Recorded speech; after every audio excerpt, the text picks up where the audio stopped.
Pink city पूरे भारत में और दुनिया में इसको जाना जाता है। पिछले 5 साल से लगातार यहाँ समय समय पर मैं आता रहा हूं। कई ऐसे मामले हैं जिन मामलों में न्याय के लिए हम लोग इस सरकार के खिलाफ मजबूती से सड़कों पर संघर्ष किए। कई ऐसे मामले हैं कि हमने सरकार को झुकाने का और पीड़ितों को न्याय दिलाने का काम किया। पिछली बार जब मैं आया था तो मैं सीएचए के साथियों से मिला था। मैंने उस दिन भी उनका दर्द सुना और मैंने उनसे वादा किया था कि 2 तारीख में हम लोग यहां आंदोलन करेंगे। मैं आज भी अपनी बात पे झुका तो खड़ा हूं। कल हम लोग यहां एक ऐतिहासिक आंदोलन करेंगे और सरकार की ईंट से ईंट बजा देंगे।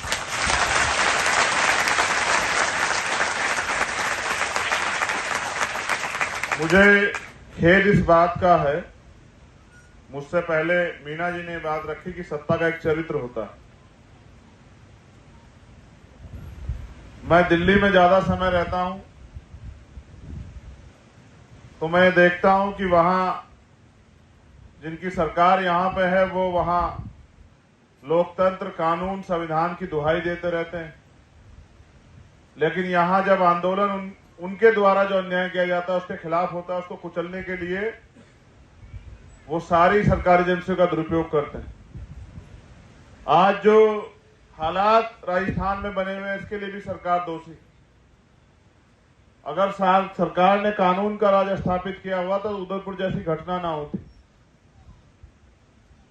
मैं आप सबसे ये निवेदन करता हूं कि आप राजस्थान वासियों से मेरा निवेदन है और राजस्थान के मंच से देशवासियों से कि उस विषय पे भी आप लोग शांति स्थापित करवाने में मदद करवाएं, शांति स्थापित करें।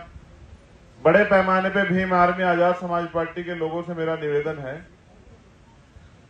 कि उस घटना से जुड़ी चीजों को शेयर ना करें और शांति बना के रखें। चंद लोग अगर माहौल खराब करने का काम करेंगे तो इस देश का भाईचारा टूटेगा नहीं। लेकिन हर एक समस्या के पीछे कोई ना कोई कारण होता है। तो ये समस्या जहां से पैदा हुई, अगर सरकार ने पहले से, जो केंद्र की सरकार है, अपने प्रवक्ताओं पे टीवी चैनल के माध्यम से प्रतिबंध लगाया होता तो शायद देश का माहौल आज ये ना हो। 3 दिन से राजस्थान का इंटरनेट बंद, उसकी आड़ में राजस्थान की सरकार जो है वो तानाशाही कर रही। इसका प्रमाण हमने कल रात यहां देखा। ये तानाशाही पहले भी उखाड़ कर फेंक दी है देश के नौजवानों ने, किसानों ने, मजदूरों ने, और दोबारा से भी इस तानाशाही को मुंह तोड़ जवाब जो है वो राजस्थान की जनता देगी।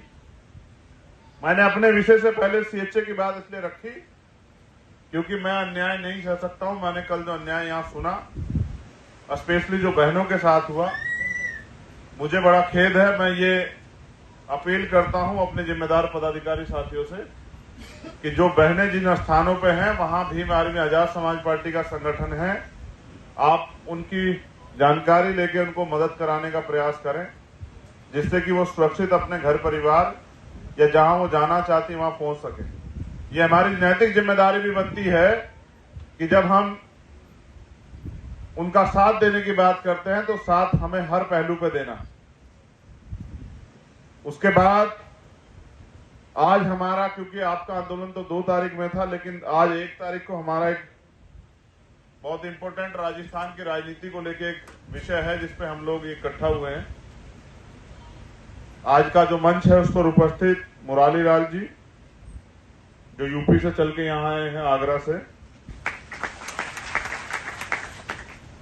हमारे मिशन 78 के संयोजक समिति के सदस्य जलेश्वर दास बकोडिया जी, राजस्थान आजाद समाज पार्टी के प्रभारी भाई सत्यपाल चौधरी जी, राजस्थान मिशन 78 संयोजक समिति के सदस्य मोहनलाल बैरवा जी, भीम आर्मी भारत एकता मिशन के राजस्थान के संयोजक छोटे भाई योगेश सुमित जी,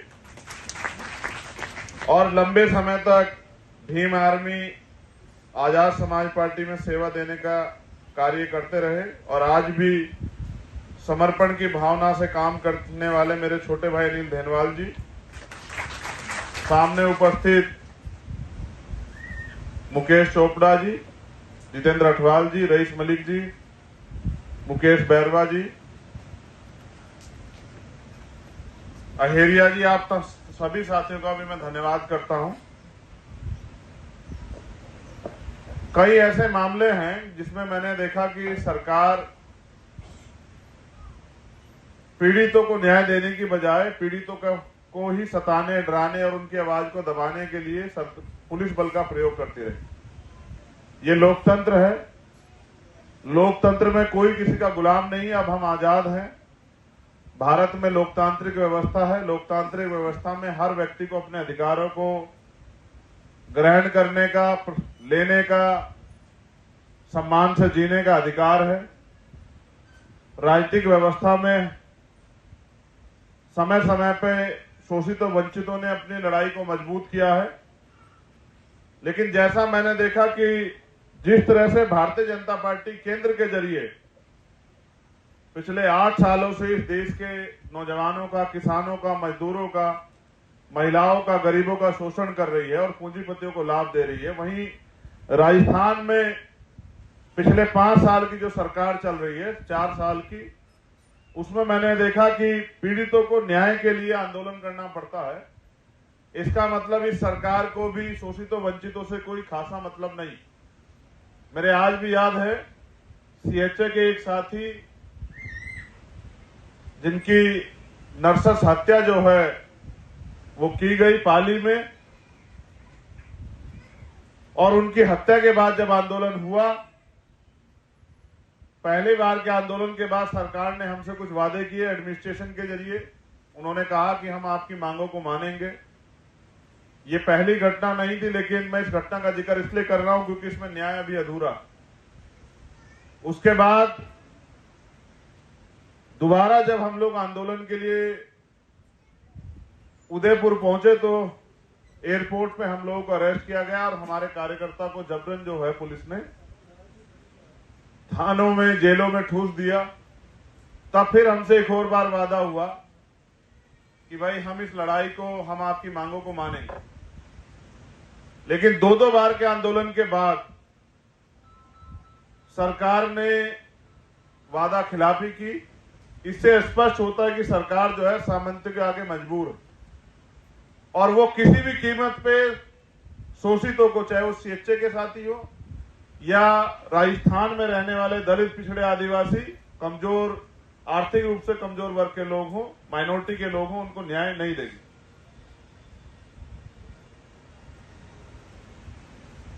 इसलिए हमने यहां न्याय यात्रा निकालने का फैसला लिया। कुछ कारण उसमें विलंब हुआ, लेकिन मैं देखना चाहता था कि सरकार क्या देरी कर रही है, देना ही नहीं चाहती। उससे स्पष्ट हुआ आज तक का चरित्र देख के कि सरकार हमारे विषय पे बात ही नहीं करना चाहती। इसलिए ऐसी सरकार जो हमें मरने के बाद भी न्याय ना दे और जो सामंत के आगे मजबूर हो, ऐसी सरकार से हमारा कोई ताल्लुक नहीं हो सकता। हमारे लोगों को उनसे ज्यादा कुछ उम्मीदें नहीं रखनी चाहिए। ऐसी सरकार को भी राजनीतिक रूप से सबक सिखाने के लिए, और क्योंकि विधानसभा के पटल पे हमारे मुद्दों को कोई बड़े पैमाने पे मजबूती से नहीं रखता कि सरकार को जो है एहसास हो कि इन वर्गों को न्याय भी देना है, तो अब आजाद समाज पार्टी मजबूती से जो है अपना संगठन यहां खड़ा करेगी। भीम आर्मी, आजाद समाज पार्टी संयुक्त रूप से मिलकर राजस्थान की शासन सत्ता में अपनी जिम्मेदारी और अपनी हिस्सेदारी को लेने के लिए मेहनत करेगी।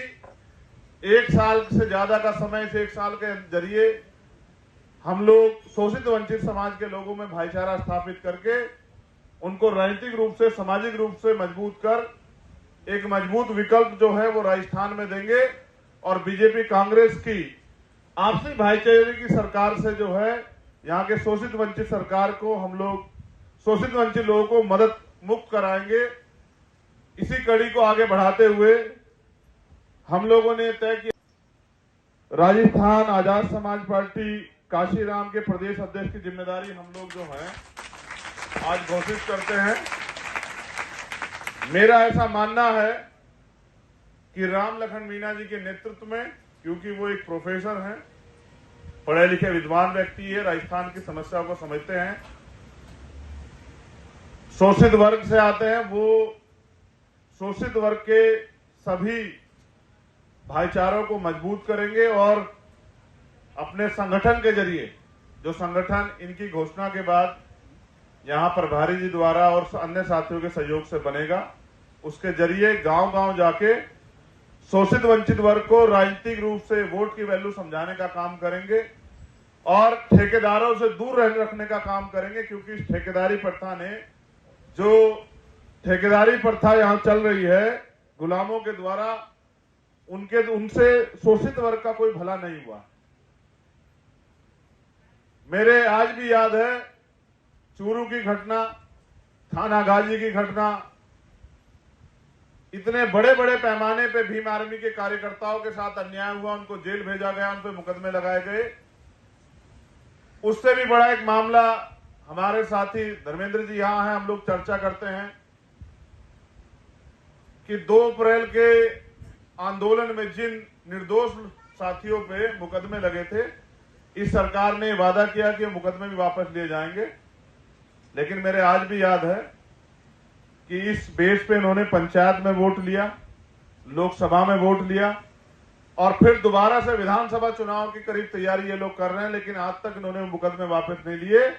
ऐसी सरकार को ज्यादा दिन जो है सत्ता में रखने का कोई अधिकार जो है नहीं देना चाहिए। शोषित वंचित वर्ग के लोगों को अपनी एकता बना के, और स्पेशली कमजोर तबके के वो नौजवान जो इच्छा शक्ति रखते हैं और कुछ करके दिखाना चाहते हैं, जो चाहते हैं कि भारत में और राजस्थान में जो लोकतांत्रिक व्यवस्था है उनमें उनको आगे बढ़ने का अधिकार मिले, ये पूंजीपतियों की पार्टी उनको अधिकार नहीं देगी।